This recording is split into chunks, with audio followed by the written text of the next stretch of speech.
और उसमें क्या क्या हैजर्ड्स हैं और उससे कैसे हमको बचना है। ठीक है, तो सबसे पहले आप ये जान लें कि जहाँ पे भी आपको हॉट वर्क करने के लिए जाना है तो वहाँ पे आपको उसका प्रिकॉशन लेना पड़ेगा, उसकी प्रोसीजर फॉलो अप करने पड़ेंगे ताकि उस एक्टिविटी से आपको कोई खतरा ना हो, आपको कोई हैजर्ड्स ना हो। इसके लिए हमें वहाँ पे क्या करना होगा, वो प्रिकॉशन यूज़ करके वो आपको यूज़ करना होगा। जो भी उसका प्रोसीजर है उसको आपको फॉलो अप करके उसका प्रिकॉशन यूज़ करना है। तो सबसे पहले चीज़ तो जब कभी भी हम कहीं पे भी हॉट वर्क एक्टिविटी करें, चाहे वो हॉट वर्क हम ग्राइंडिंग मशीन से करें या फिर वेल्डिंग मशीन से करें, हॉट वर्क एक्टिविटी एक हॉट वर्क एक्टिविटी ही है। और उससे जो हैजर्ड्स है, मोस्ट ऑफ कॉमन हैजर्ड्स आपका जो आएगा सबसे डेंजर, वो आपका होगा सबसे पहला फायर एक्सप्लोजन। यानी कि फायर वहाँ पे आ सकता है, क्योंकि अगर वहाँ पे आप कोई भी ऐसा कंबस्टिबल मटेरियल आप वहाँ पे रखेंगे तो फायर आने का जो चांस है 100% बढ़ जाता है। दूसरा आपका आता है electric shock, most danger hazards. Electric shock कब लग सकता है, जब आपका केबल प्रॉपर तरीके में ना हो या फिर जो मशीनरी आप यूज़ कर रहे हैं उसमें कोई डिफ़ॉल्ट हो। ठीक है, तो ये सारी चीज़ें जो है मेजर हैजर्ड्स हैं हॉट वर्क एक्टिविटी करने के दौरान। तो हमें कहीं भी हॉट वर्क करने के लिए जाना है तो सबसे पहले हमें क्या करना है कि उस एरिया को आइडेंटिफाई कर लेना है कि जहाँ पे हम हॉट वर्क कर रहे हैं वहाँ पे कोई सा भी कंबस्टिबल मटेरियल नहीं होना चाहिए। अगर वहाँ पे कोई भी कंबस्टिबल मटेरियल है तो सबसे पहले उसको हम वहाँ से रिमूव करेंगे। कंबस्टिबल मटेरियल में आपको क्या मिलेगा, आपका क्लॉथ्स, पेपर, वुडन, प्लाईवुड्स, ये सारे जो हैं आपको कंबस्टिबल मटेरियल के अंदर आ जाएंगे। इवन अगर कंबस्टिबल लिक्विड अगर भी वहाँ पे कोई है तो उसको भी हमें वहाँ से रिमूव करना है। अगर हम वहाँ से ये रिमूव नहीं करते हैं तो बाद में क्या होगा, वहाँ पे फायर आने का चांस 110% बढ़ जाता है। तो सबसे पहला चीज़ तो हमें वहाँ अपना जहाँ पे भी हॉट वर्क एक्टिविटी करना है वो एरिया में आपको क्लीन करके रखना है कंबस्टिबल मटेरियल से। यानी कि 3 मीटर के दायरे में कोई भी ऐसा मटेरियल नहीं होना चाहिए, यानी कोई भी ऐसी वस्तु नहीं होनी चाहिए जिससे कि आग लगने की चांस बढ़ सके। क्योंकि आग लगने का सिर्फ 3 कारण होता है, आप सबको मैंने पहले भी बताया है, अभी भी बता रहा हूँ। सबसे पहला होता है फ्यूल, ठीक है, लिक्विड। उसके बाद ऑक्सीजन और हीट।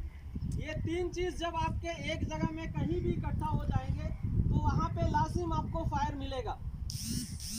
तो इन तीनों चीज़ों में से कोई भी चीज़ अगर एक चीज़ आप एलिमिनेट कर देते हो, उसका हटा देते हो, तो फिर क्या होगा, फायर आने का चांस ख़त्म हो जाएगा। तो इसीलिए कंबस्टिबल मटेरियल जो वहाँ पे पड़े रहते हैं उसे हमें रिमूव करना रहता है।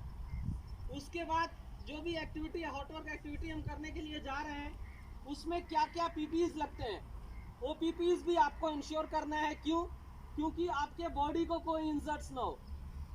पीपीज में आपको लेदर हैंड ग्लव्स चाहिए, मैंडेटरी पीपीज जो है वो तो आपको लाजिम चाहिए, लेकिन हॉट वर्क करने के दौरान आपको स्पेसिफिक पीपीज की ज़रूरत पड़ती है, यानी कि जिसे हम काम के दौरान यूज़ करते हैं। तो पहला उसमें आएगा आपका लेदर हैंड ग्लव्स, ना कि कॉटन हैंड ग्लव्स। लेदर का जो ग्लव्स है वो आपको यूज़ करना है ग्राइंडिंग, कटिंग, वेल्डिंग के दौरान। अगर आप यूज़ नहीं करते हैं तो फिर उससे भी आपका हाथ जलने का जो है खतरा बना रहेगा, हाथ बर्न होने का खतरा बना रहेगा। तो इसके लिए आपको वहाँ पे दिया जाता है लेदर हैंड ग्लव्स।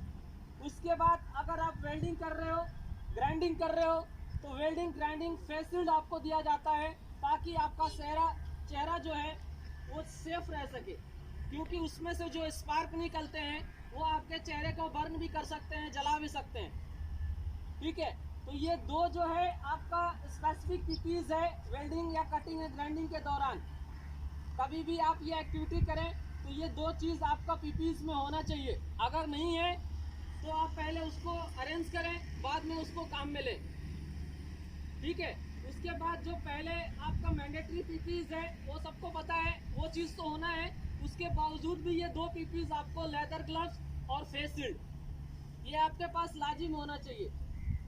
और तीसरा जो है वो है वेल्डिंग एप्रोन। वेल्डिंग एप्रोन क्या होता है? फायर प्रूफ जैकेट होता है। अब फायर प्रूफ का मतलब ये नहीं कि उसको आप आग में डालोगे तो वो जलेगा नहीं, ऐसा कोई भी मटेरियल नहीं बनाया, लेकिन वो इतना प्रोटेक्ट कर सकता है कि वो जल्दी आपके बॉडी में आग पकड़ने से आपको सेव कर सकता है, इसलिए उसको वेल्डिंग एप्रोन का नाम दिया गया है। तो वो एप्रोन भी आपको लाजिम चाहिए जब कभी भी ग्राइंडिंग, कटिंग, वेल्डिंग का काम करने के लिए आप जा रहे हो। तो ये 3 पीपीज जो है आपको लाजिम चाहिए। अगर नहीं है तो पहले अरेंज करें, बाद में वहाँ पे जाएं। तो हमने एरिया चेक कर लिया, अपना पीपीज इंश्योर कर लिया। अभी उसके बाद भी फायर आने का चांस बना रहता है। उसके लिए हमें क्या करना है? उसके लिए हमें वहाँ पे फायर एक्सटिंग्विशर प्रोवाइड करना है। जिस एरिया में हम काम कर रहे हैं वहाँ पे आपको फायर एक्सटिंग्विशर ले जाके रखना पड़ेगा। जो फायर एक्सटिंग्विशर इनकेस कभी फायर होता है तो उससे कंट्रोल कर सकें। अगर हम फायर एक्सटिंग्विशर नहीं रखते हैं तो बाद में अगर कभी आग लगती भी है तो हमें पता चलेगा कि हमारा फायर एक्सटिंग्विशर इधर नहीं है, और उसको लाने के लिए हमें कैंप में जाना पड़ा, और आते और जाते समय में फायर क्या हुआ? एक्सप्लोज हो गया, बढ़ गया और ज़्यादा हो गया। तो इसके लिए हमको पहले ही वो चीज़ अरेंज करके रखना है जहाँ पे भी हम एक्टिविटी कर रहे हैं। बात समझ में आ रही है सबको? तो चाहे आपका काम 1 सेकेंड की हो या फिर चाहे वो 1 घंटे का हो, जो प्रोसीजर है उसको आपको फॉलो अप करके चलना है। अगर आप फॉलो अप नहीं करते हैं तो फिर वो आप अपने आप को खतरे में डाल रहे हो, न कि मुझे। ठीक है, आपको कुछ होगा तो ज़्यादा से ज़्यादा कंपनी क्या करेगी? आपको हॉस्पिटलाइज कर देगी, लेकिन उससे जो दिक्कतें आने वाली हैं वो आपको आएंगी, ना कि किसी और को। ठीक है, तो उससे आपको बचना है और उससे बच के ही आपको यहाँ पे काम करना है। तो बचेंगे कैसे? जब उस चीज़ को हम प्रोसीजर को फॉलो अप करेंगे। तो सबसे पहला प्रोसीजर तो ये है कि जिस एरिया में काम कर रहे हो वो एरिया क्लियर होना चाहिए कंबस्टिबल मटेरियल और लिक्विड से।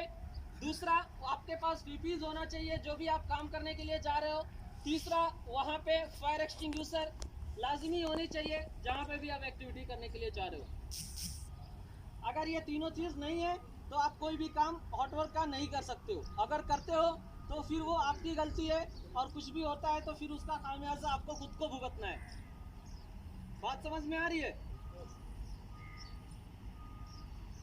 तो सब लोग, कोई भी इसमें से कोई भी बंदा अगर ये एक्टिविटी करने के लिए जाए तो उसको इंश्योर कर लो ये सारी चीज़ें उसमें होनी चाहिए। अगर नहीं है तो पहले उसको इंश्योर करो।